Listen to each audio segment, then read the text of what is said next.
Olá, boa noite a todos.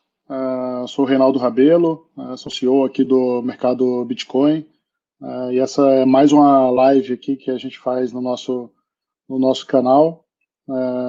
Vocês conseguem me ouvir? Tá tudo bem com voz, imagem? Bom, acho que tá tudo ok. Se tiver algum problema, vocês podem comunicar no chat para a gente ir ajustando por aqui. Se você perdeu alguma live nossa, vídeo, né, com as nossas dicas, você pode conferir tudo no nosso canal, é só se inscrever e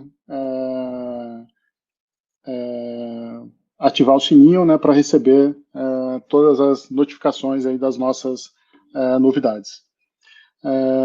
Hoje a gente vai bater um papo aqui sobre o futuro de blockchain e de criptoativos, e tenho dois convidados aqui que entendem bastante, né, desse mercado de blockchain e cripto. Eu vou chamar o Jefferson Prestes, né, para se apresentar aí, dar um oi para todo mundo, para depois a gente começar a nossa conversa. Jeff, tudo bem? Tudo bom. Oi, Reinaldo. Olá, pessoal que está assistindo a gente.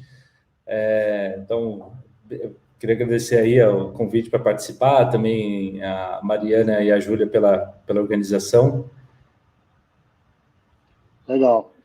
O Jeff é um super especialista em blockchain, né? Foi meu professor em blockchain, né? A gente vai falar um pouquinho aí sobre a visão dele aí, em relação aos protocolos, à tecnologia.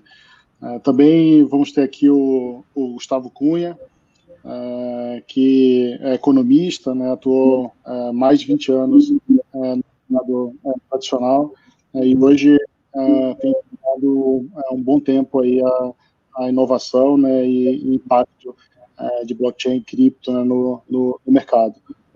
Tudo bem, Gustavo? Tudo bom, Reinaldo? Tudo bom, Jeff?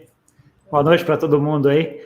Acho que primeiro, obrigado aí pelo convite, né? Acho que vocês dois caras são referências para mim nisso daí, né? Assim, tanto o Reinaldo agora tocando no mercado Bitcoin, que é a principal corretora aí do Brasil, quanto o Jeff, que é uma referência em tudo que eu tenho dúvida sobre Ethereum ou qualquer coisa, vou lá nele para tirar dúvida. Então, fico muito feliz aqui de estar junto para discutir com vocês esses temas que eu tenho estudado tanto e adoro tanto. Legal. A gente acaba falando, né, bastante, né, principalmente a gente do mercado Bitcoin, né, sobre criptomoedas como um ativo de investimento, né, alternativo, mas hoje tanto o Bitcoin como as outras criptomoedas que surgiram, né, abriram um mercado muito mais amplo do que isso, né? Hoje muitas empresas até fora do mercado financeiro, né, têm estudado, né, investido, dedicado tempo para descobrir, né, aplicações usando os protocolos, né? Como que vocês veem, né, esse desenvolvimento, né, da tecnologia, tanto para o mercado de investimento, né, como para o mercado financeiro, mas também para outros mercados? Quer começar, Jeff? Tá bom. Eu acredito que hoje, no mercado de ativos alternativos, você tem que ter a junção de tecnologia e negócios. Então, ele tem que fazer sentido do ponto de vista tecnológico, ele tem que ter uma tecnologia robusta por trás, e ele também precisa fazer sentido economicamente, ou seja, as pessoas precisam ganhar, né, no final da história. Então, eu acho que não vejo uma separação mais. Então, no outro dia, estava num outro cenário que eu estava mentorando um grupo, onde o pessoal tinha as ideias, então, por um lado, tinha uma ideia, mas olha, isso aqui tecnicamente não dá, não encaixa, não tem como. E, ao mesmo tempo, depois, tem essa solução tecnológica, só que aí, quando fazia os cálculos econômicos, mas aí não tem lucro, não tem uma vantagem financeira. Então, eu vejo que esse é o desafio, e esses serão os ativos, acho que modernos, né? Todo ativo vai ter essa junção, tecnologia e economia. Eu concordo, assim, plenamente, Jeff. O jeito que eu vejo isso aqui, Jeff, Reinaldo, é meio assim, é um desenvolvimento, né? Então, a gente tem o mercado financeiro desenvolvendo bastante aí, e veio a ideia de utilizar a tecnologia que estava por trás do Bitcoin, blockchain ou DLT, meio numa ideia de tentar conter custos. Acho que foi a primeira ideia que começou o mercado financeiro a olhar como utilizar o blockchain, como você deixar o negócio, o processo melhor, mais fácil e tal, né? E essa foi a primeira contato, eu acho, do mercado financeiro tradicional com essa nova tecnologia e até tinha aquela discussão, a questão de alguns anos atrás, de que o mercado financeiro adorava blockchain, mas odiava Bitcoin, né? Aquele negócio que há pouco tempo atrás você não podia entrar num banco e falar de Bitcoin, mas podia falar de blockchain, é uma coisa surreal para mim, mas ok.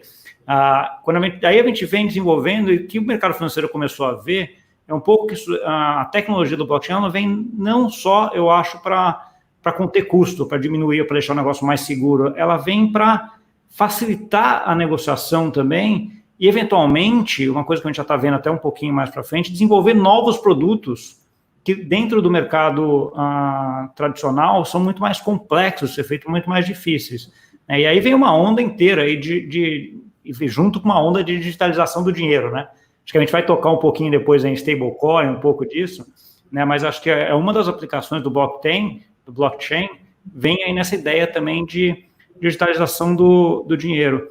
Uma das preocupações que eu tenho nos projetos que eu vejo, que eu falo, é sempre assim, você está olhando o mundo regulado, o mundo tradicional, financeiro, com uma inovação, né, com uma tecnologia nova. E essa junção aqui, obviamente, tem vários pontos aqui de atrito, vamos dizer assim, né? Pontos onde você tem que encaixar muito bem. E aí, para mim, é onde são as dificuldades e é onde está o fascínio do blockchain, né? E como é que você consegue utilizar a tecnologia nova para juntar com esse mundo tradicional, né? Mas aí um ponto que eu queria só colocar, um adendo, que eu tenho lido até ultimamente regulações, né, algumas instruções dos reguladores aqui do Brasil, e para minha surpresa, muitas das coisas que estão lá são totalmente compatíveis com o blockchain, com o Ethereum. Não tem nada, tem muitos aspectos que, não, pelo contrário, eu acho que aquilo se encaixa perfeitamente até nas instruções do regulador. Né, porque eu não vejo hoje uma tecnologia melhor para escrituração e transparência, né, tudo que a favor do investidor, que, por exemplo, um blockchain como o Ethereum. Então, até acho que esse conflito, eu acho que existe muito... e aí uma coisa que o Reinaldo, a gente trabalhando junto no mercado Bitcoin, e ele veio trazendo isso, essa questão de construir pontos. Espera aí, será que tem mesmo conflito? Acho que essa é uma pergunta que a gente se faz muito dentro da empresa, e quando a gente chega e olha, peraí, vamos ler? Não tem conflito, não. Eu acho que se integra. Então, essas pontes são perfeitamente possíveis e dá para se construir, aí, como você falou, desenvolver novos negócios que não fere a regulação. Acho que tem um ponto, né, Jeff, que a gente acaba até conversando bastante, né, que é o uso do Ethereum, né, para construir uma governança completa, né, para qualquer utilidade, né, você pode construir uma governança, regras de aprovação, regras de acesso à informação em algumas camadas. Acho que essa junção, né, como você falou, né, da necessidade, da aplicação, né, com a tecnologia, né, ela acaba expandindo, né, as possibilidades de uso. Acho que o ponto da governança, né, para mim, né, nessas interações com especialistas na tecnologia, né, tem ajudado a ampliar aí essa visão. Né? Acho que no processo de tokenização, a gente tem acompanhado, né, o desenvolvimento do mercado nesse sentido. Né? No início, o token era um produto primário, né, da rede Ethereum, que as pessoas usaram muito, de uma forma muito simplista, né, para fazer captação nos ICOs, mas hoje a gente vê já muitos usos relacionados à governança em security tokens, em utility tokens, em non-security tokens, que é o que a gente tem construído dentro de casa. E aí, o Gustavo, como vem, né, do mercado financeiro tradicional, né, e conhece bastante, o funcionamento, acho que sabe muito bem, né, como que o funcionamento das regras, né, de operação está sempre baseado em alguma governança, né, principalmente de concessão, aprovação e decisão, né? O que você acha que dá para aproveitar, né, nessa dinâmica de uso da nova tecnologia? O que eu acho, voltando acho que no meu ponto, Reinaldo, eu acho assim que essa junção, assim, do ponto de vista meu, e até eu sei, o Jeff pode até me ajudar, até por terem trabalhado e lançado alguns tokens aí, eu vejo como a tecnologia não sendo hoje o grande dificuldade, não vou dizer empecilho, é a grande dificuldade para se lançar um token nesse sentido. A dificuldade vem de como é que você ajusta esse token com os produtos tradicionais que está todo mundo acostumado, né? Então, assim, o que eu digo nessa junção é um pouco isso. Então, assim, do meu ponto de vista, tecnologia está aí, você consegue lançar um token relativamente fácil, não é um negócio tão complexo de ser feito um token no Ethereum, obviamente um token simples, ou um token não muito complexo. O problema é a hora que você lança isso daí, e aí você vai lançar para quê? Você vai lançar, por exemplo, um token para investimentos. Né? Então, assim, você vai lançar um token para investimento, aí você tem uma regulação inteira em cima de investimentos que você tem que ajustar, né? Que você tem que arrumar. Então, assim, aí que eu acho que é onde estão os pontos de discussão, e a minha visão aí sobre legislação é que a legislação ela vai ajustando, né? Aquele ponto que vocês comentaram, a legislação está aí, e eu vejo a legislação, para mim, o papel até de advogados, né, nesse papel, como sendo um papel importantíssimo, porque, assim, se a sociedade quer evoluir, a sociedade quer utilizar, e aquela tecnologia é muito bom para todos, a parte da regulação tem que vir junto, né? Obviamente, o ideal é que venha junto mesmo, né? No mesmo timing. A gente sabe que, por razões institucionais, esse negócio às vezes demora um pouquinho mais, né? Mas, assim, é assim que eu vejo. Então, a tecnologia, para mim, eu acho que hoje ela já está madura o suficiente para que dê para confiar em emitir um token. O problema é que a hora que a gente vê a legislação está vindo ainda se adaptando. E aí você tem vários pontos que podem ser pontos de conflito e, eventualmente, é o que o Jeff falou, podem ser que não. Você olha a legislação e fala assim, opa, isso aqui dá para enquadrar. E aí você faz um negócio enquadrado, que é um pouco da conversa que a gente já teve lá, Reinaldo, falando sobre os tokens de consórcio que vocês lançaram. Né? Então, assim, vocês viram, está totalmente comply, totalmente em linha com a legislação, tudo ok, a legislação permitia, está feito, está tudo certinho, está tudo perfeito. Né? Mas, obviamente, tem alguns casos de uso ainda que você vai ter que fazer, e a hora que você olha a legislação, você fala assim, opa, isso aqui fica meio quadrado, né? Aquele negócio que não cai bem, e aí você vai ajustando e falando com o regulador para ajustar a legislação. É assim que eu vejo essa parte de tokenização de modo geral. Tokenização, para mim, e aí eu vejo por segmentos de mercado, né? Quando você vê tokenização, o que você tem que... Assim, o grande segmento de mercado onde está mais da metade do que está a poupança do mundo hoje é o segmento imobiliário.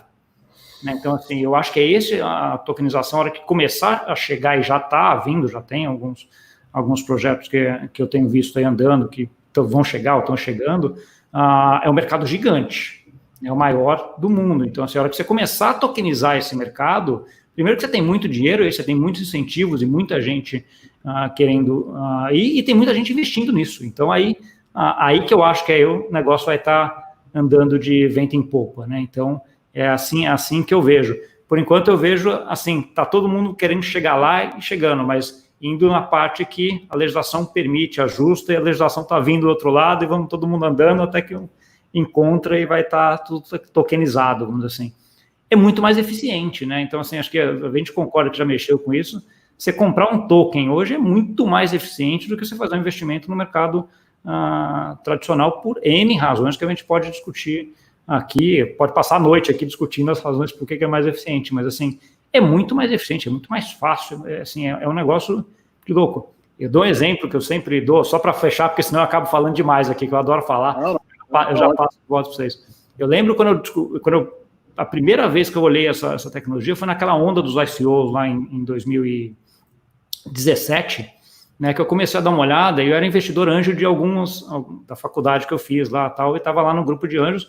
E aí, investidor anjo é aquele negócio, você tem que investir um valor fixo relativamente alto por por cada startup, e tinha que ficar 2 anos esperando, porque se ficar 2 anos sem liquidez, aí falaram de um ICO, comecei a dar uma olhada, falei, pô, isso parece interessante, é fácil. Pô, o negócio funciona, é uma pessoa, é confiável, aí fiz toda a lição de casa, porque naquela época teve muito ICO que foi ruim, né, no caso. Mas esse efetivamente existiu, era uma coisa boa, etc. E era uma empresa, uma startup que estava sendo lançada na China.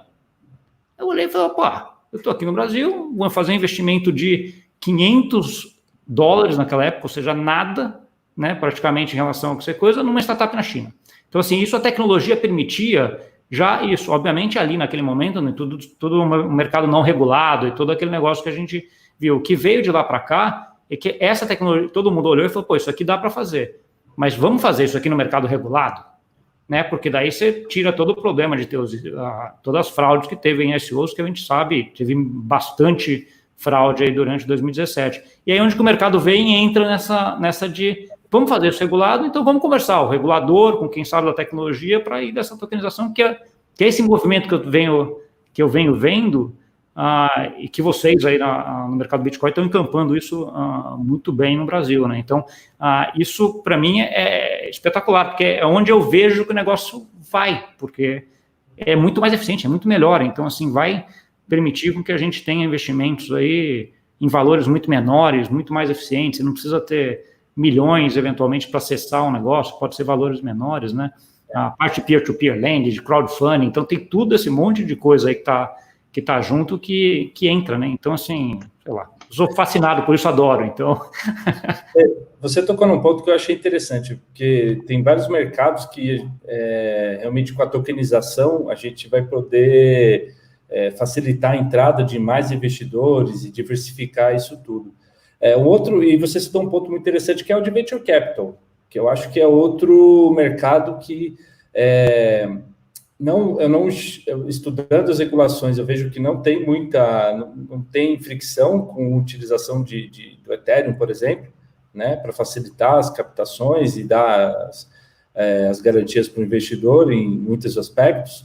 E agora, do mesmo jeito que, como tudo se amadurece, né, eu acho que a internet teve um tempo de amadurecer, o próprio Bitcoin teve um tempo de amadurecimento, agora é a vez dos mercados aqui no Ethereum e dos tokens.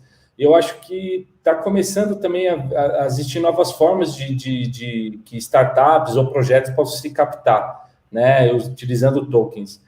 Então, esse também, acho que junto com o imobiliário e o agro, também é outro segmento que eu acho que tem muito espaço para inovar, e aí os tokens podem ajudar muito, tanto quem produz, tanto, por exemplo, os fazendeiros, os produtores, quanto também os possíveis investidores que são especialistas e querem trabalhar com esse tipo de ativo, né? E acho que é interessante nesse ponto, né, das oportunidades e da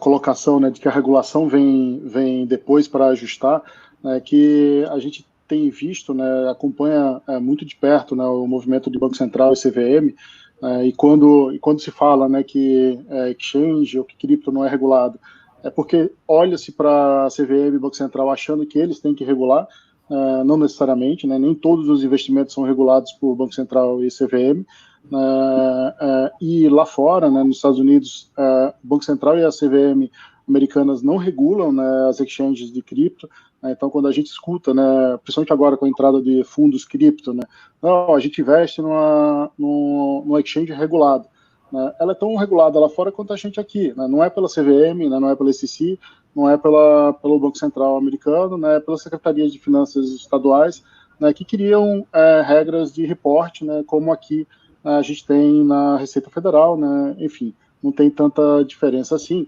mas mesmo CVM e Banco Central, dentro dos seus espaços, né, de inovação, né, seja no Lab, né, da CVM, no LIFT, no Banco Central, a gente vê, né, iniciativas de tokenização, por exemplo, chegando lá, né, então nessa última rodada, por exemplo, do LIFT, chegou um projeto, né, de levar para o blockchain precatórios, né, que foi uma tokenização que a gente fez em junho do ano passado, né, então agora tem alguém que levou para o Banco Central para ter uma conversa com o Banco Central para talvez entender se tem algum ajuste em regulação. Eu acho que não, porque é um ativo real, né? Não precisa ser bancarizado, né? Ele pode ser bancarizado, mas não precisa.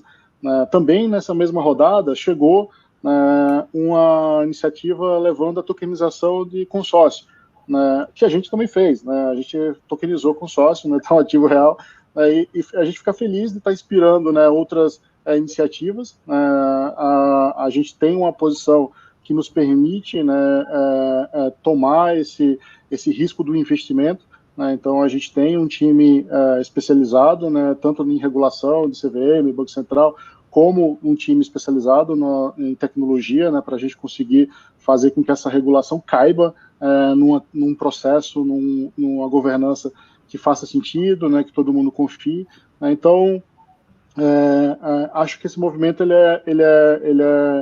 é tão simples quanto isso, né?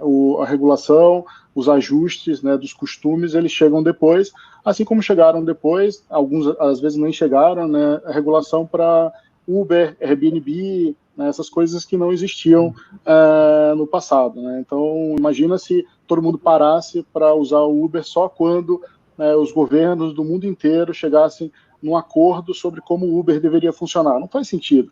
A gente precisa resolver nossa vida e não cumprir uma lei, né? A gente não vive para cumprir leis, a gente vive para resolver nossa vida em harmonia com os outros cidadãos. Então, a gente não precisa de lei para viver, né? A lei, ela só existe para facilitar a vida quando for necessária, né? É um posicionamento que a gente segue bastante no MB, né? Eu estou totalmente de acordo também. Acho que a lei ela serve para ela organizar a vida das pessoas, não para tolir ou para coisas. Eu concordo plenamente. Você citou 2 pontos que eu acho bastante importantes também, Reinaldo, que é a parte do LIFT, né, que é a aceleradora do Banco Central, e a parte de sandbox agora do Banco Central, CVM, SUSEP, que está todo mundo com sandbox. Isso, para mim, é um processo espetacular, né, para atualização dessas regulamentações, né, onde você tem lá a startup com essas ideias, você citou 2 aí, mas tem outras com várias, que estão lá, ficam naquela caixinha de areia, né, sandbox em inglês, mas uma caixinha de areia brincando ali, e ali as regras são mais flexíveis, né, ela não tem que cumprir com todas as regras do Banco Central, se for a caixinha do Banco Central, da CVM, se for a caixinha da CVM, e é um aprendizado mútuo, né? Então, assim, como eu falei, como a regulação tem que vir ajustar, o regulador também tem uma necessidade de aprender. Ele também olha e fala, o que vocês estão criando? Como é que está, né? Então, nada melhor do que estar ali junto com ele, olhando, ele vendo, acessando os riscos, as vantagens, etc., para daí ele falar, legal isso daqui, mas eu preciso alterar essa regra aqui para que isso funcione, altera a regra e aí abre para todo mundo. Eu acho que esse processo é um processo de aprendizado mútuo e de aprendizado do regulador, que é muito importante e que o Brasil tem acelerado bastante isso aí nesses últimos semestres ou anos agora, né? Então, acho que isso é um processo muito bom e que vai gerar muita coisa boa para frente desse lado, né? Mas eu queria aproveitar também para comentar um pouquinho esse ponto.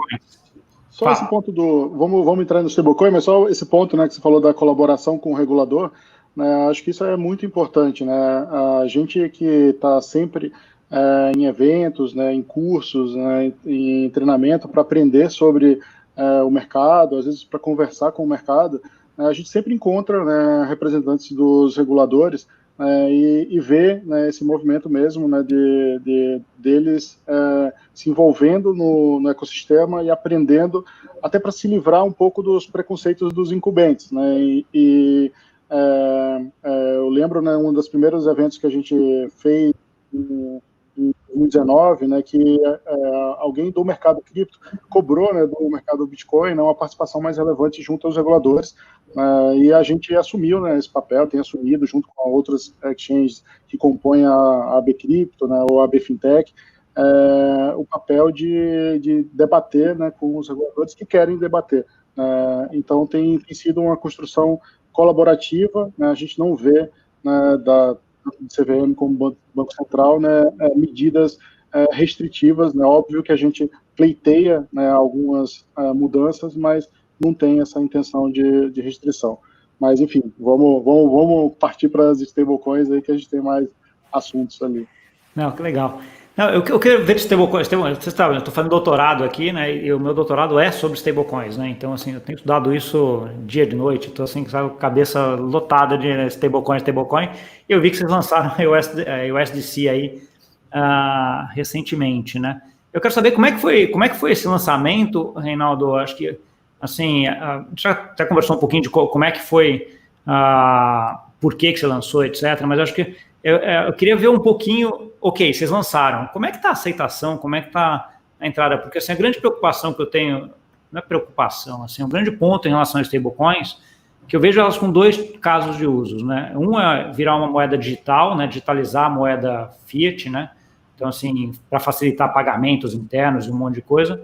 Outro, eventualmente, é para câmbio, né? De que você quer sair do dólar para o real, para o euro, para o ien, e aí você tem uma stablecoin, você consegue fazer isso relativamente fácil depois que você está nesse mundo, depois que você digitalizou, que você está no mundo digital, né? E aí vocês estão uma exchange no Brasil e lançou uma stablecoin lá, que é o USDC, que é 1 para 1 com dólar. Eu queria saber como é que foi esse começo, como é que está, a cotação dela é muito parecida com a cotação do real dólar mesmo? Como é que está andando isso? Primeiro que só passou porque é RC20, né? Então teve que passar aí pelo crivo do Jeff.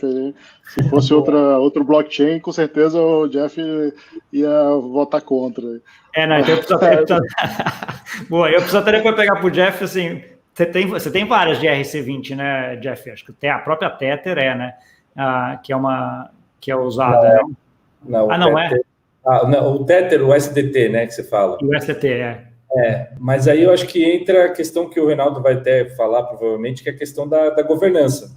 Entendi. Porque, então, fechou. Aí não é o problema da tecnologia, vem no problema da governança, que eu entendo, quem vê um pouquinho sabe que a governança da Cycle é muito melhor do que a do Tether, né? Isso já o USDC, né, é uma stablecoin, né, que foi construída, né, pela Circle e pela Coinbase, né, eles constituíram um consórcio, né, que é o Sentry, então, assim, são duas entidades, né, no meio do meio cripto, do mercado cripto, que já estão há bastante tempo, né, tem porte, governança, né, e organização. A gente percebe, né, no mercado do Bitcoin, né, esses mesmos valores e princípios. Então fazia mais sentido, né, buscar uma stablecoin que tivesse mercado, volume, né, mas que tivesse como governança, né, entidades que a gente acreditasse estar fazendo um papel bastante sério, né? Então, por isso que a gente escolheu, né, dentre várias stablecoins, né, em dólar, né, existem talvez algumas centenas, né, em real. O Gustavo tem apresentado no canal dele, né, já tem 4, né, em dólar acho que já deve estar em 100, né? Muito provavelmente, se pegar todas centralizadas, ainda tem várias, né? E para a gente, né, uma stablecoin, ela é um processo de continuidade, né, da nossa estratégia, né, de digital assets. A gente não acha que um exchange de cripto ela é um exchange puramente de Bitcoin, né, ou de algumas outras criptomoedas, como a gente vinha fazendo, né, muito mais um mercado de digital assets que vai buscar, né, ativos digitais que têm uma representação no mundo real. Então a stablecoin ela tem como representação algum ativo real que garante estabilidade de preço, seja o dinheiro em si, né, seja algum outro ativo, né, como no caso da DAI, né, que usa como lastro criptomoedas e ativos diferentes, não só fiat, né, para fazer o pareamento. Então, está dentro dessa estratégia, né, que a gente acredita, né, de um mundo digitalizado, né, que para o mercado Bitcoin nesse momento é a digitalização dos ativos reais, né, mas depois com certeza vai ser digitalização de valores imobiliários, de ativos financeiros também, né, como a gente vê também nos Estados Unidos esse movimento acontecer, tanto com a ICE, né, que tem a BACT, a DTCC, né, que é a bolsa, né, a parte de pós-trading, né, do mercado de capitais americano, fazendo projetos em digital assets, a Paxos com licença da SEC. Então, com o Sandbox CVM, com certeza a gente vai também aplicar, né, para fazer security, e o Jeff, acho que essa trazer a stablecoin permite que a gente observe melhor, né, essas dinâmicas de governança, né, para que a gente consiga construir, né, da mesma forma, né, essa dinâmica quando o mercado de security também ficar aberto, né? Então, a stablecoin, ela para a gente, né, como estratégia, serve para a gente aprender a governança, né, de controlar uma criptomoeda que tem um ativo real como referência. Então, não é trivial você tokenizar as coisas, você precisa entender bastante de regulação e de dinâmica de mercado. Eu até publiquei num texto no meu LinkedIn, onde eu falava para as pessoas o quanto isso foi disruptivo para o mercado aqui brasileiro. Porque muitas coisas que que eu trabalhava com os alunos na universidade, aqui na PUC, com grande maioria de advogados, então, assim, a gente sempre esbarrava na questão da moeda, porque você estava trabalhando com o Ether, mas tinha toda a volatilidade. E havia muitas situações que eles, como advogados, poxa, aqui o smart contract seria perfeito, resolveria esse problema de clientes, situações reais de negócio. E que agora, com a stablecoin, é uma ferramenta que mais negócios poderão ser gerados. Então, eu acho que câmbio, como você citou, e a própria questão de para poder me resguardar de uma variação, isso são 2 pontos. Mas muitos outros negócios podem surgir, né? Muitas outras coisas podem, agora com a stablecoin, você pode criar. E aí lógico, né? Quando você tem uma liquidez, né, igual ao USDC, uma liquidez mundial, e mesmo aqui no Brasil, essa situação boa que a gente está verificando no mercado, trazendo essa, né, ou seja, você pode fazer negócio, você pode criar, como você falou, um contrato de peer-to-peer, de empréstimo entre particulares e usar uma stablecoin que você vai ter aquela segurança. Então, isso é possível, né? Então, isso, ou seja, a partir dali, essa é a base que vai permitir surgir novas coisas. Eu vejo, agregando um pouco nesse ponto, assim, eu vejo a parte de stablecoin também, assim, a tecnologia do Bitcoin, para uma pessoa que não entende muito, é um pouco complicado de entender, né? Chave pública, chave privada, todo aquele negócio que a gente já sabe, que a gente, para a gente já está acostumado e tal, mas eu dou aula, o Jeff dá aula também, sabe que esse conceito às vezes não é tão fácil de ser explicado. E aí você junta isso numa volatilidade do ativo, né? O Bitcoin, o Ether, qualquer um dele tem, é mais uma complicação. Quando a gente vai para stablecoin, talvez seja a forma de as pessoas conseguirem entender essa tecnologia, como é que funciona, no mundo estável, né? No dólar 1 para 1, no real 1 para 1, etc. Então, acho que ele tem um poder muito grande no sentido de popularização da tecnologia, porque a partir do princípio que você aprende a ver, você vê que, pô, isso aqui não é um bicho-papão, não é um negócio difícil, é fácil, e aí abre um espaço enorme, né? E aí acho que tem só complementando, né? Acho que tem um ponto interessante, né? Que eu vi outro dia, né, que quando a gente lançou o USDC, que pessoas que não estavam entrando, né, na plataforma, né, para negociar, porque não entendia muito bem a utilidade, o lastro do Bitcoin, a dinâmica de valorização, mas entraram, né, no USDC, e quando a gente conversa sobre segurança, até dá mais tangibilidade, né, que para quem está entrando no mercado, você fala assim, você pode correr o risco de perder o seu Bitcoin. Mas a pessoa comprou lá um 0,000 Bitcoin, enfim, aquele risco não é tão real. Mas quando ela compra um USDC, é como se, agora eu tenho $1, então se eu não fizer meu 2FA, né, se eu não controlar muito bem a minha carteira, né, enfim, que seja carteira na própria exchange, né, se eu não controlar as minhas senhas, né, adequadamente, eu vou perder $, né, então até tangibiliza uma questão simples, né, que é de discussão de segurança digital, né, que cada vez mais a gente tem visto aí ser um tema mais do que relevante. Exato. Sim. Eu acho que você falando do mercado imobiliário mesmo, Gustavo, que você está dizendo, né, que eu também acredito que muitas oportunidades vão surgir aí. Mas como é que você vai fazer, por exemplo, um mercado de um empréstimo, por exemplo, né, e crédito nesse mercado se você não tiver uma stablecoin. Fica inviável, né? Você não tem. Então, acho que agora com a stablecoin, e aí, por exemplo, igual nós do MB, trazendo liquidez e segurança para o mercado, então você pode fazer porque tem aqui uma empresa que, né, tanto a própria Circle, que dá toda essa segurança de governança, e também o mercado Bitcoin com a liquidez e o jeito fácil, porque é como o Reinaldo falou, você tem gente trabalhando no MB todos os dias para deixar o acesso à compra e também à venda muito fácil, né? Facilitar o acesso, deixar o acesso muito simples. Então, ou seja, para você realmente entrar, lógico, tem que se pesquisar, acho que não tem como. Você quer ser investidor, você tem que estudar. Não tem mágica, mas que está muito mais simples e muito mais seguro, com certeza. Não, e tem alguns pontos que eu sempre comento quando eu dou aula sobre qualquer coisa. Aí vai desde ensinar ETF, Tesouro Direto, Bitcoin, criptoativos, tudo.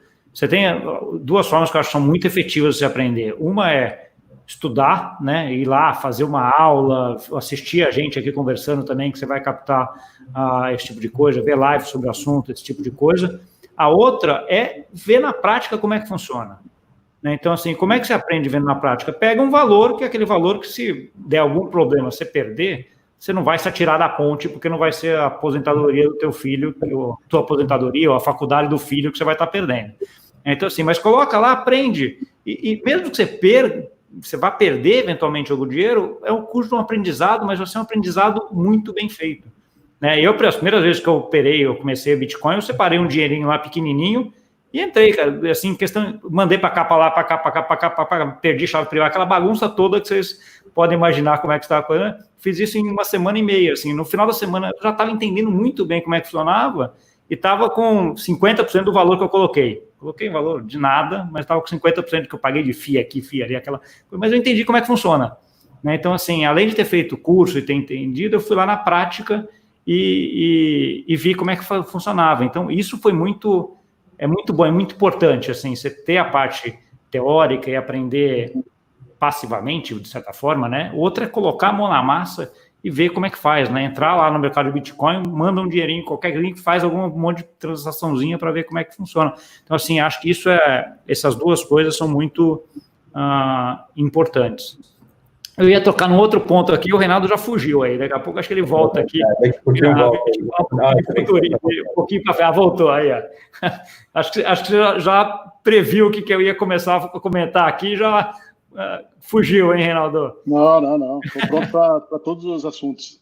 Não, mas tranquilo. Não, mas o que eu queria falar um pouquinho, também a gente falou um pouquinho do blockchain, de como é que está hoje, como é que está esse desenvolvimento.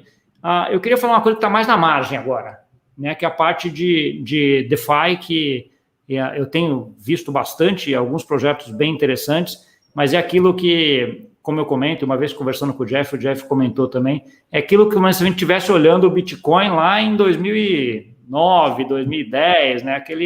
Aquela coisa que está começando, e aí, obviamente, com todos os riscos de uma coisa que está começando, mas a minha visão sobre isso é que é uma visão bastante positiva do que eu tenho visto. Eu acho que você tem ali alguns projetos que podem mudar bastante, e aí, na minha visão, até é bem ambicioso, mudar a infraestrutura do mercado financeiro mundial. Eu acho que não é uma coisa que vai ser local, ou especificamente de banco central, é uma coisa que que pode pegar a infraestrutura do mercado financeiro mundial. Eu queria ouvir um pouquinho de vocês, se vocês estão acompanhando, como é que está isso, e como é que é a visão sobre isso aí. Se o Jeff quer começar, Jeff, que você é melhor o Jeff começar, senão eu vou ter que fugir de novo. Não, agora fica aí, vamos falar junto. Olha, eu até pela questão da universidade, assim, lógico, por conta do MB também, mas também muito pela universidade, acabo pesquisando sobre isso, né? Também verificando junto com os alunos. Eu tenho a mesma visão que você. Eu acredito que está se amadurecendo, ainda são coisas novas, mas você abarca soluções para todos os modelos de investidor. né? Então, você pode ter gente que, por exemplo, eu sou uma pessoa que eu quero ser mais, por exemplo, um Barça, eu quero ser só um rentista, eu quero só deixar meu dinheiro lá né, tá rendendo. Tem soluções para isso, né?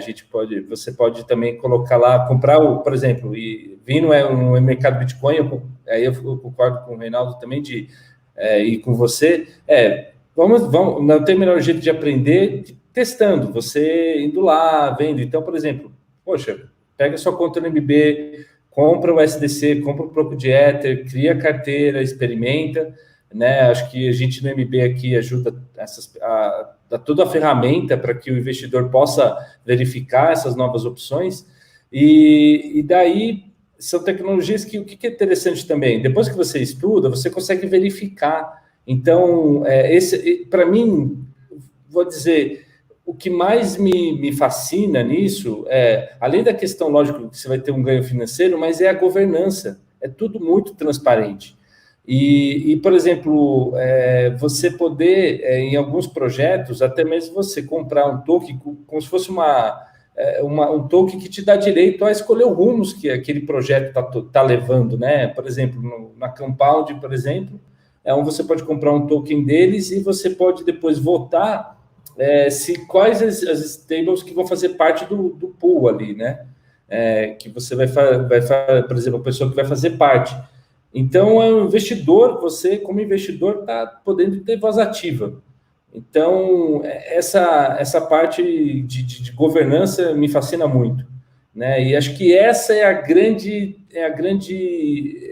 evolução que a DeFi está trazendo, né? A transparência, a governança. Tem algumas coisas que o pessoal está ajustando ainda, acho que tem, mas agora que a gente tem ativos tokenizados e a gente tem as stablecoins, eu acho que realmente mais produtos nesse mercado descentralizado, nesse mercado financeiro descentralizado, vão surgir. E aí eu acho que, de novo, aí é a importância de empresas como a MB, que ajudam o investidor a poder fazer parte disso, né? Então, você, de um jeito... o MB sempre provendo a liquidez e a segurança de como você entrar nesse novo mercado. O que eu acho, né, do DeFi, né, que, enfim, a gente acredita bastante, né, em mercado desintermediados. O próprio surgimento do Bitcoin, né, era para que não tivesse intermediário nenhum, né, era a ideia, talvez, inicial. Mas esse processo ele é evolutivo e talvez não chegue para muitas aplicações para uma desintermediação total. Então, pode ser que em algumas aplicações funcione a desintermediação total. Eu vi, né, notícias, né, de alguns bancos, por exemplo, fechando operações de derivativo usando blockchain, sem precisar de um intermediário, né, fazendo uma operação peer-to-peer entre bancos. Então, para casos como esse, que você tem estrutura que permite você ter conhecimento profundo, né, da tecnologia, do funcionamento do protocolo,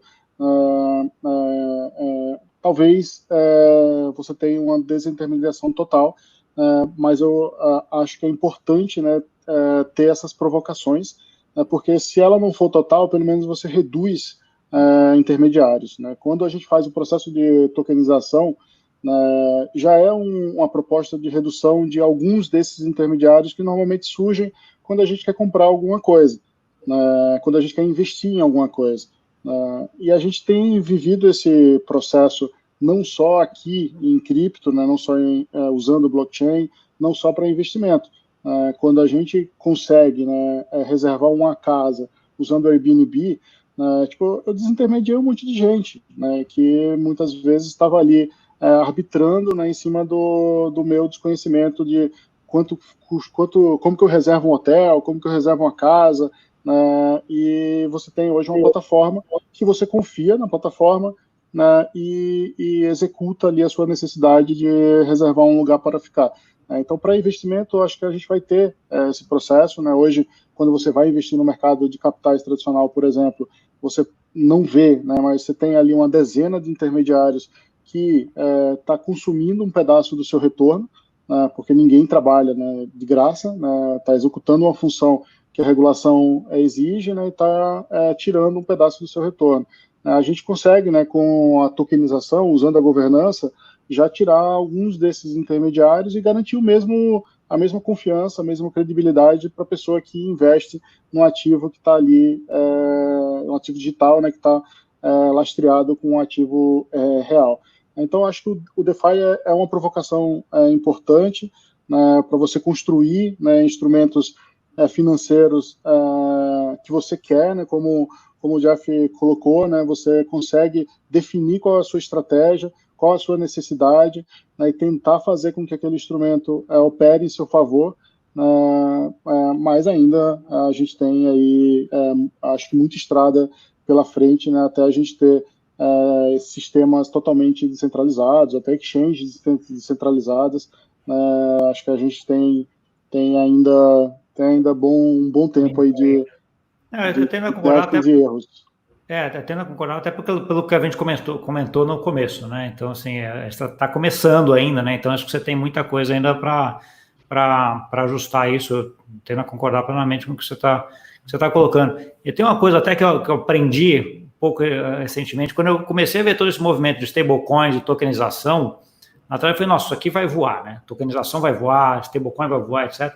E, de repente, de uma hora para outra, eu falei, putz, eu acho que talvez tenha um encadeamento aqui de coisas, né? Então, assim, para que você tenha uma tokenização plena, você já tem que ter uma moeda digital, né? Então, talvez a stablecoin tenha que vir antes do que a tokenização, né? Mas, ao mesmo tempo, ela não é, assim, aquele negócio totalmente cronológico, né? Não é que você não para de fazer nada de tokenização, faz só stablecoin, stablecoin agora está todo mundo usando, agora eu começo tokenização. Óbvio que não, né? Aqueles negócios que vão andando tudo meio ali paralelo. E DeFi é um também que eu acho que está vindo paralelo nessa discussão, né? Então, você tem várias coisas em paralelo vindo. Essa discussão de DeFi é uma discussão que tem, sei lá, de 2 anos, não deve ter mais do que isso.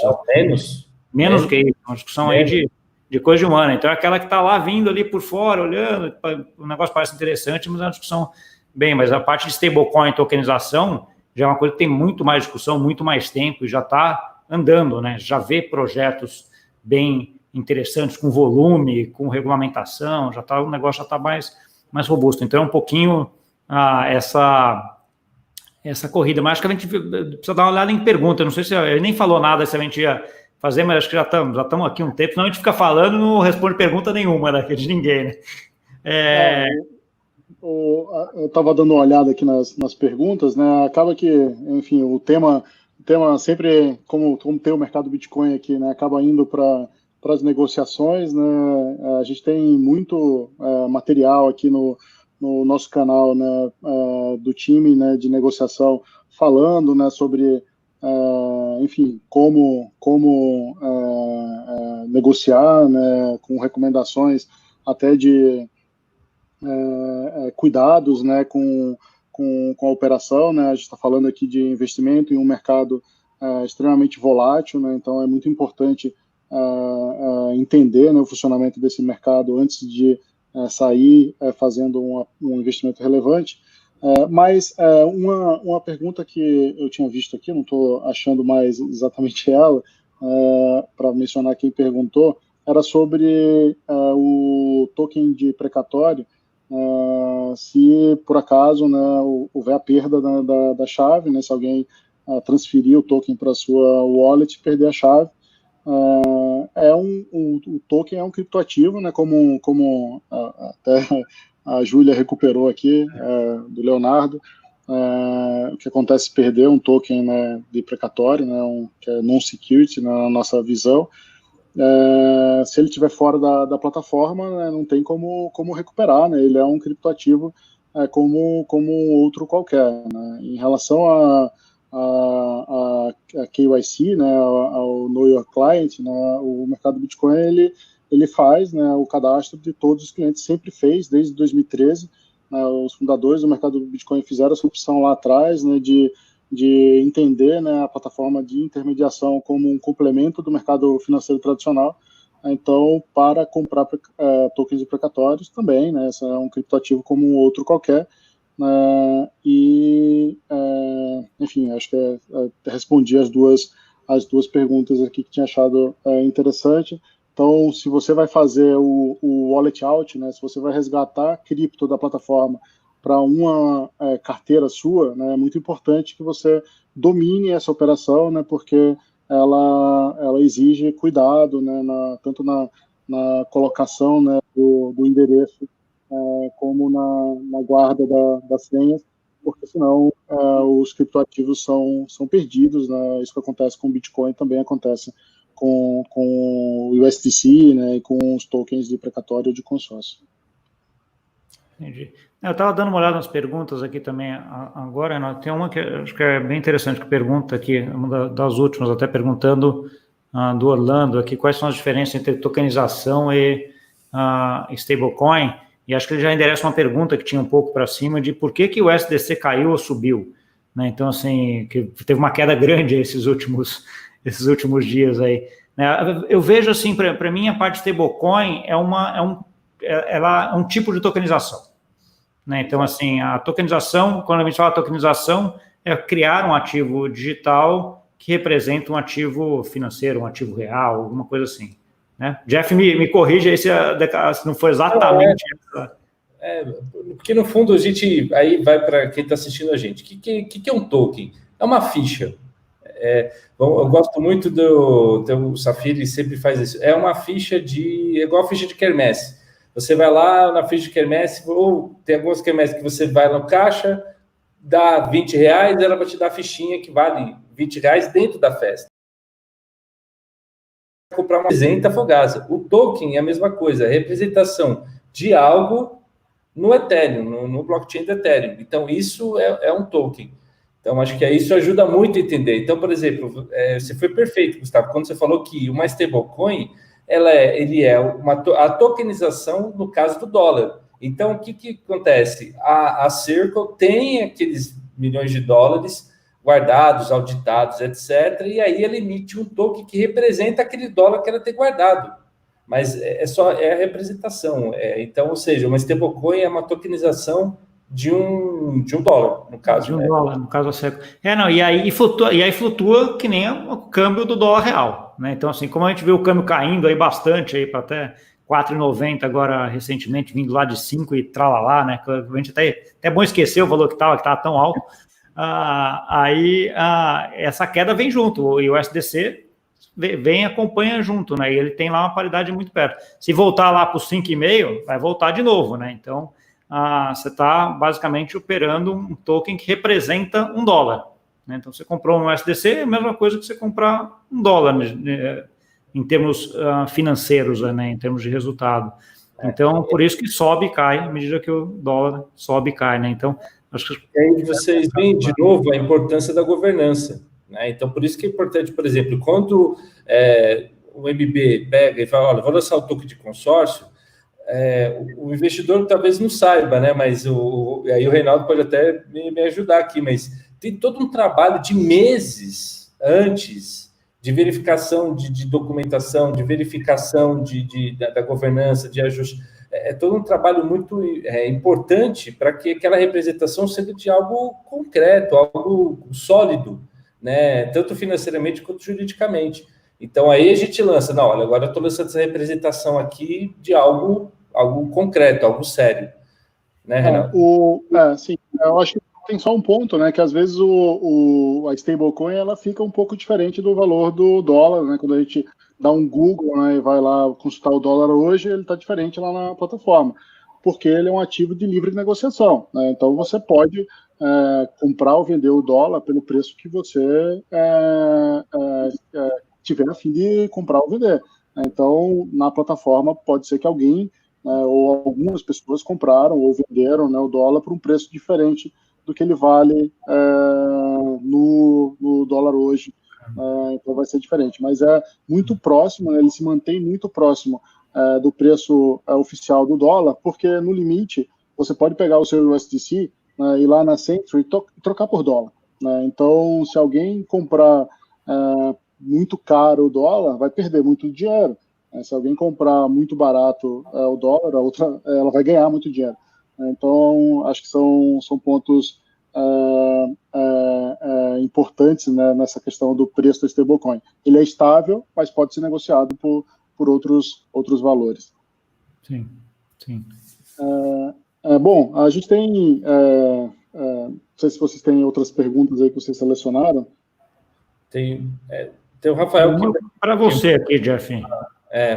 Eu acho que aqui o assunto aí é mais, como vocês estão vendo, né? É pro Jeff, essa daí eu nem me arrisco.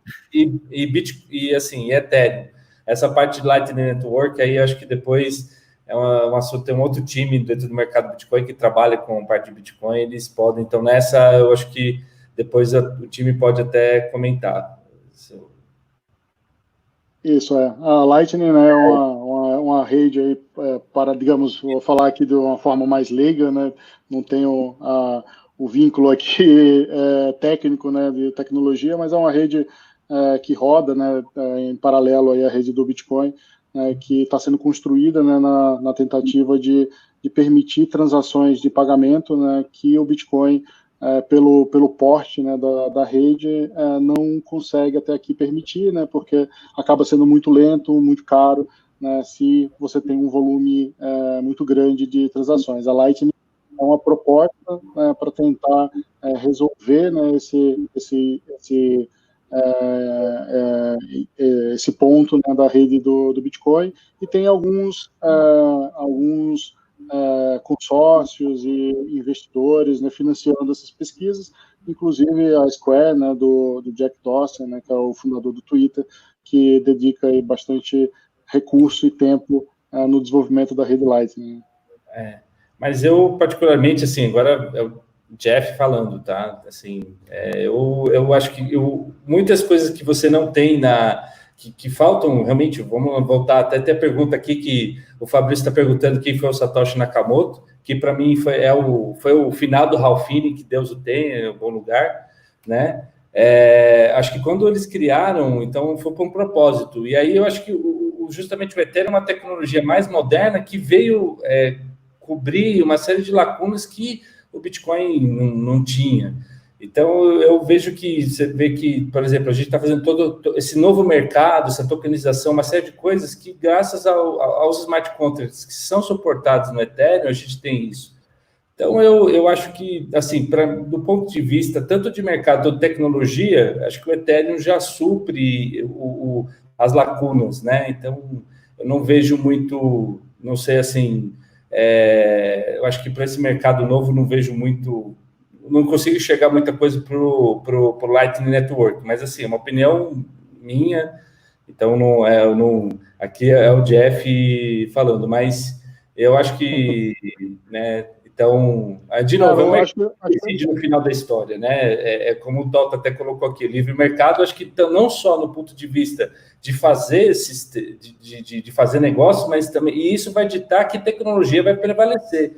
Eu acho que hoje o ecossistema do Ethereum, que a gente está tokenizando, tudo isso que a gente está falando aqui está em cima do Ethereum. É tão grande, já tem tantos milhões de dólares envolvidos, bilhões até, já tem tanta gente séria e boa trabalhando nisso, que eu acho que é difícil você sair.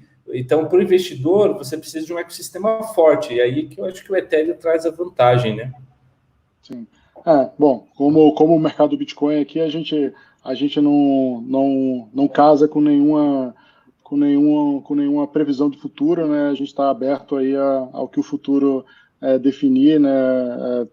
E a gente adora, né, o ecossistema, né? E adora escutar essas discussões, essas opiniões, né? Inclusive sobre se stablecoin é ou não criptomoedas, né? Tem polêmica para tudo, né, nesse mercado, e é bastante divertido para quem é curioso, né, e está conhecendo e se aprofundando mais. A gente está chegando no nosso final aqui. Eu vou deixar esse ponto, né, de expectativas para as palavras finais, né, de cada um, né, mas também vou fazer a pergunta, né, que vou copiar o Tota aqui, que sempre faz a brincadeira aqui de previsão de preço, né, já que boa parte ali da discussão nos comentários acabou caindo para preço, né, então se vocês puderem dizer o que vocês acham que vai ser o preço do Bitcoin no meio do ano, que está mole, né, está fácil, né? Faltam só alguns dias, né, para a gente chegar no meio do ano. No final do ano, e qual a máxima de preço do Bitcoin em reais, né? O que vocês acham? Começando pelo Gustavo aí. Vale em dinheiro isso aí, hein? O Tota que vai pagar, o Tota que vai pagar. Ó, quer acertar, vocês estão fazendo isso toda semana, quer acertar devia ganhar um prêmio, né? Porque tá difícil acertar, já tá difícil acertar o real hoje em dia, cara. O Bitcoin, então, é mais difícil ainda, né? Mas assim, o que eu acho em termos de previsão? Eu acho que a gente vai entrar, e aí olhando no mundo geral, eu acho que a gente vai entrar num mundo que a gente chama de inflação de ativos. Tá no mundo aqui desenvolvido por conta de todas as emissões monetárias que foram feitas, principalmente aí pelo Banco Central Europeu e o Banco Central Americano. E aí tudo que é ativo que tem oferta restrita, eu acho que vai se valorizar. Tá? Obviamente esse movimento não vai ser um movimento linear de só alta, né? E aí ativos como o Bitcoin, por exemplo, tem uma volatilidade grande, vai ser um sobe e desce, mas eu acho que tende a se valorizar. É difícil falar um número, Reinaldo, mas assim, você vai pensar, a gente está hoje em quase $9 mil aí, mais ou menos. Eu acho que a gente ficar esse meio de ano aí, alguma coisa em torno disso, 9, 10, indo para casa dos 15, 20 aí para o final do ano. Eu acho que é mais ou menos essa a trajetória que eu vejo, mas como eu falei, não é uma trajetória linear. E eu acho que vale a mesma coisa, por exemplo, para a gente vai lá falar do ouro. Eu acho que o ouro deve subir também nesse cenário, porque é um pouco do que o Rei Dalio fala, é o valor do dinheiro que está caindo, não efetivamente os ativos. Eu queria aproveitar só antes de passar para o Jeff, isso entrar um pouquinho também na parte de stablecoins, que a gente acabou não falando, que é a parte da stablecoin do governo, né? Que é a moeda digital do Banco Central, Central Bank Digital Currency, que daqui a pouco eu acho que a gente vai ver uma Fed Coin aí, uma ECB Coin, uma Banco Central do Brasil Coin listada no mercado Bitcoin, porque acho que eles estão nessa corrida também para fazer uma stablecoin do governo, né, que normalmente não chama de stablecoin, né, mas eu acho que é um tema também interessante aí para quem está olhando stablecoin ficar de olho, porque tem também essa ideia do governo correndo por fora. E vai lá agora, Jeff, você que diz aí. Bom, eu não posso contrariar meus princípios, então eu posso pensar no preço do Ethereum, né, do Ether, né, porque eu acredito em ativos tokenizados. Então, assim, eu vou falar de coração, eu torço para o Ether cair para $100, porque vai permitir a gente fazer mais tokens, mais transações na rede, permitir disso. Então, essa é a minha dica, torçam, porque aí a gente pode fazer mais negócios, mais tokenizar mais coisas na rede do Ethereum. Então, essa é a minha previsão aí. Antes de chutar a minha aqui, em relação ao stablecoin oficial, né, também, para mim, é uma grande expectativa que eu tenho para o desenvolvimento, né, desse mercado cripto. Acho que a gente está vendo, né, na China, eles já estão testando, né, um stablecoin oficial deles, né, em ambientes controlados. E todos os bancos centrais do mundo inteiro, né, têm discutido o tema. O BIS, né, que é um organismo que serve, né, de referência para todos os bancos centrais, tem estudado muito o tema, feito alguns editais, né, questionando o mercado, né, sobre como tratar as stablecoins e as próprias CBDCs, né, as stablecoins oficiais. Eles contrataram, né, até como líder, né, do projeto uma profissional, né, que é a Ace Circle, né, que é justamente quem construiu, né, o USDC, que é a stablecoin que a gente falou bastante aqui. Então, acho que a gente vai sim ter bastante discussão e evolução nesse mercado de stablecoin oficial. O próprio Pix é uma plataforma semi-blockchainizada, né, se dá para dizer assim. Eu até acho que o Banco Central poderia ser mais ousado, né, e fazer como a China, ir direto para um stablecoin oficial, né, romper com a infra, deixar o SPB vivo, né, até a stablecoin pegar para valer, né, em vez de construir essa rede fazendo essa transição. Acho que poderia migrar direto. Mas tenho acompanhado o Banco Central estudando bastante sobre o tema.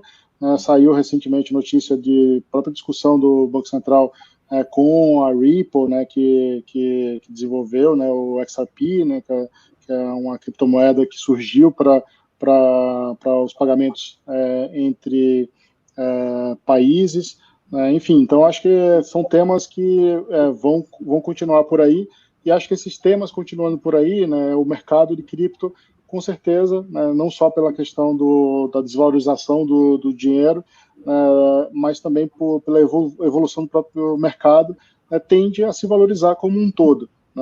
E as suas principais criptomoedas, acho que para a infelicidade do Jeff aí, acho que inclusive o Ether tende a ficar um pouco mais caro, né? Enfim, e aí minha previsão aqui para o Bitcoin, e aí em reais, né, o Tota desafiou ali, falou que chutar em dólar é mole, né, porque tem que adivinhar o dólar e o Bitcoin, né? Então acho que a gente vai terminar aí o mês,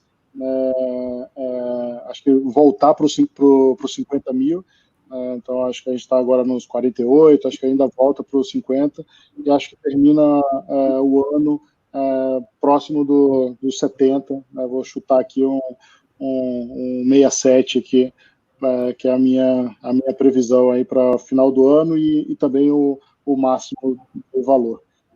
Bom, como todos acabaram chutando aí, fugindo um pouco das regras, se eles acertarem, eles não ganham o prêmio, mas se eu acertar, eu ganho, o Tota vai pagar em USDC aí, essa brincadeira aí que ele tem feito. Bom, boa. Queria agradecer a todo mundo, né, que participou, muitos comentários, enfim, a gente tem trabalhado bastante para construir uma plataforma cada vez melhor, né, tem sempre observado as críticas, né, as críticas são importantes, a gente é uma startup, né, a gente é uma empresa pequena, né, que não tem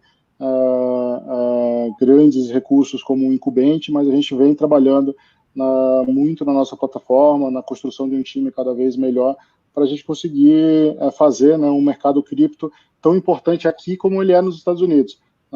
Então a gente tem que vencer, né, entraves de regulação, vencer entraves de incumbentes, mas a gente está muito empolgado e dedicado, né, e conta com todo mundo aí apoiando, criticando, né, e recomendando para que a gente corra o risco de acertar mais do que de errar, né. Queria agradecer também vocês, né, se vocês tiverem alguma palavra final, Gustavo, Jeff, se quiserem deixar canais de comunicação, fiquem à vontade. Acho que primeiro agradecer, acho que foi, adoro conversar esse tipo de coisa, ainda mais com vocês dois, assim, foi espetacular, gostei muito, né? Então, assim, eu acho que para quem quiser, acho que tá o canal do Twitter que eu tenho começado a usar, eu tenho um canal aqui no YouTube também, que onde eu gero bastante conteúdo sobre nossa parte de blockchain, tem várias conversas, inclusive algumas com o Jeff e com o Reinaldo também, que a gente foi discutir lá também, então, assim, tem bastante conteúdo. Tem uma discussão bastante sobre stablecoin e sobre a parte de Central Bank Digital Currency lá, que acho que é bem interessante, que é um tema que eu tenho estudado bastante. Mas acho que é isso. Obrigado aí pelo convite, eu fiquei bem feliz aqui de poder participar e poder discutir com vocês aqui. Legal. Também agradeço, Reinaldo, pelo convite para participar da live aqui. Tem tanta gente bacana do mercado Bitcoin que já fez e participou, então para mim foi uma alegria estar junto. E também, quem quiser, eu sempre estou atualizando sobre novidades sobre smart contracts e tokenização no meu LinkedIn, então se alguém depois quiser me seguir no LinkedIn, também sempre tem, fora as outras iniciativas que, junto com a equipe do MB, a gente está criando nessa área de tokenização, sempre também tem novidades e pode seguir por lá. Legal. Bom, não vou conseguir fazer com a mesma graça e leveza do Tota, mas assine o nosso canal, toca o sininho lá, a gente está sempre trocando ideia, passando o conhecimento que a gente adquire, né, e aprendendo com todo mundo nesses canais. É isso. Obrigado a todos. Um abraço. Fiquem em casa. Tchau, tchau. Tchau, tchau.